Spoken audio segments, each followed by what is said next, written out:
Пророк Мухаммад, да благословит его Аллах и приветствует, сказал: «Тот, кто совершил хадж, не допустив ничего греховного и недостойного, вернется домой таким же, каким был в день, когда родила его мать». Совершение хаджа – обязанность каждого мусульманина, который в состоянии это сделать.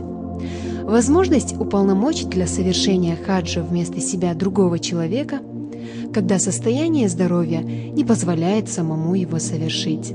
Хадж показывает равенство мусульман перед Всевышним Аллахом. При соблюдении его обрядов исключаются какие-либо привилегии.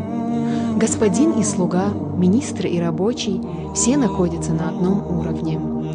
Хадж воспитывает паломника, когда тот, находясь в пути и сталкиваясь с разными трудностями и неудобствами, должен проявлять терпение. В паломничестве в одном месте встречается большое количество мусульман, и там необходимо проявлять скромность, тактичность, уступчивость. Хадж также воспитывает в человеке щедрость.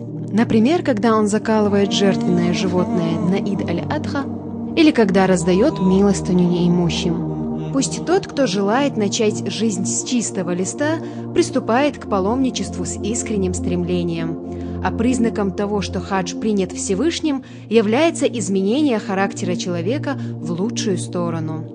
Да одарит нас Всевышний Аллах своей милостью и сделает нас рабами, уходящими из этой жизни с верой, благими деяниями и принятым поклонением.